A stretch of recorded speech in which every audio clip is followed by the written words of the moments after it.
Hi everybody. This is my first attempt to make a video for SL Physics 2, and I hope your mocks went well. I want to talk about that on another time, but today I think it's time we go back and review the first subtopic of option D, astrophysics, and see if we can re-familiarize ourselves with some of those concepts and terminology. So if you look at the physics guide, all the way towards the end is where all the options are. And you'll see just 2 pages associated with D.1, which is called stellar quantities. And essentially here it's a lot of vocabulary, knowing what the different objects in the universe are, the nature of stars and what's really going on to allow them to burn so brightly from so far away. A couple of methods for estimating the proximity from us to our closest stars, and then some simple calculations involving luminosity and apparent brightness. And I think one of the best resources to review this in a brief kind of way is to go to ibphysics.org, and I'll be doing that in a few minutes. In the meantime, I think I'm going to stick on the left-hand side of the IB Physics Guide and just focus here on what it is that is essential to what we learn. So we've got objects in the universe, qualitatively describing the equilibrium between pressure and gravitation. So these are opposing forces that it's kind of a battle between expansion and collapsing that seems to go on in most stars on the universe. Getting comfortable with these monstrously huge units to help explain the size and distance of these things that are almost unbelievably far apart. AU is an astronomical unit. That's the distance between the sun and the earth. A light year is, of course, how far light can travel in a year. And we'll get to parsec last in just a second. We'll use the parallax method to determine distance, and then we'll solve some problems with luminosity and apparent brightness. Okay, going straight down to the data booklet reference. This is in your yellow data booklet, and this is what you will always have available to use on tests and quizzes. So be sure you're comfortable with everything in here and what each letter represents. Okay, this is the ibphysics.org website, which has a very concise and condensed review of everything that we've already been through. Again, the guide is what I opened with, and that's always available to you because that's really the IB Bible on everything there is to know and what you'll be tested on. So just for today, we'll take it in smaller pieces. D.1 stellar quantities. The first section here is really, there's some just nice pictures and some names if you're into that stuff. I want to stop here. This is just a 7-minute video made by a couple of guys that really wanted to, in kind of a low-tech way, represent the scale of orbits in our solar system. The way it's drawn, with Mercury, Venus, Mars, Earth, and all of the others orbiting the sun, it always looks like it'll fit on a piece of paper, or at least on a poster, and that's a huge misrepresentation. That's not at all the way it looks, and these guys know that, and what they do is super, super cool. So I highly recommend watching this. The rest of this website review is all vocabulary. And it's very trivial, but it's also very important. So this would be a really good resource to make flashcards for, or maybe you could go to Quizlet and see if a stack of cards have already been made for this particular option. But you may, in paper 3, be asked to define any one of these at any time. And that's really important to do. I think I might make a stack myself. So as you can see, there's quite a bit to keep track of. Okay, the nature of stars is really about these two opposing forces that are kind of battling it out in the center of the star at any one time. The forces are, as you might imagine, gas pressure. We're talking about, in many stars, helium being the result of hydrogen atoms fusing together and releasing energy in the form of electromagnetic radiation in all directions outwards. Gas pressure is also always pushing outwards.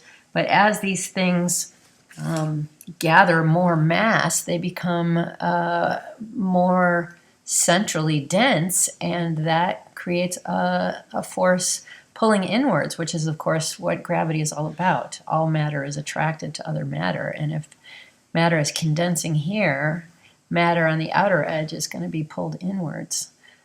So the equilibrium between those two battling forces is really what decides how a star is, its life, and what happens to it when it dies. It's very, very interesting stuff. When we're looking at these huge distances that we're measuring between objects that are separated by immense amounts of empty space, we use terms like light year, which is how far light would travel in a calendar year at its own speed of 3 times 10 to the 8th meters per second.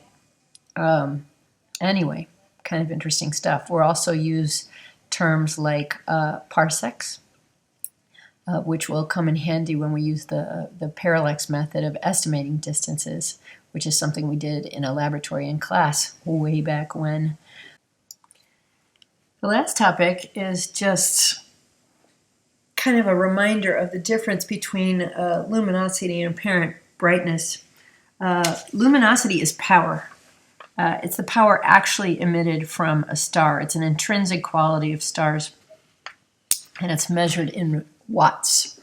But what we perceive being so far away could be an entirely different story.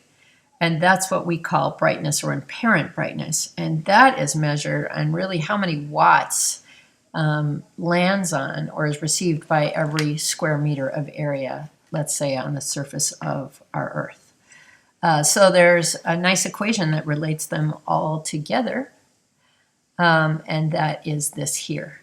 So essentially, L is the luminosity, B is the apparent brightness, and that would be in watts per meter. Luminosity is, of course, in watts. And then D is the distance to the star in meters. And 4 pi is really all about the surface area of most spheres in space, which we assume most planets and most stars are spherical in nature.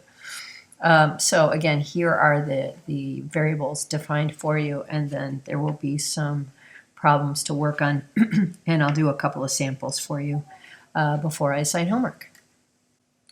Okay, we'll finish up with a couple of worked examples in the Oxford book. On page 647, there's 3 questions. First question is really just straight out definitions. Remember, luminosity is just total power in watts, of course. And then apparent brightness is how much power is received per unit area. Area is going to be square meters at the surface, so you would always put apparent brightness as watts per square meter, if I can draw that correctly. Okay, made a correction here. The second problem should be a luminosity from a star of 6 times 10 to the 31 watts, and then the apparent brightness measured from Earth is 1.9 times 10 to the negative 9th. I made a little correction there, watts per square meter. So we want to know what the distance is.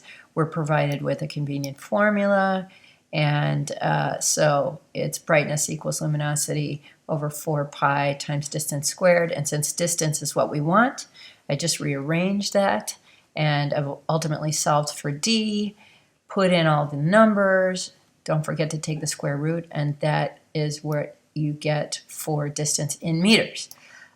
We want meters and we want the answer in parsecs as well. So I know that a parsec is 3.26 light years, and I also know that a light year is a whole bunch of meters. this many. So you can figure out more directly that 1 parsec is about 3.08 times 10 to the 16th meters.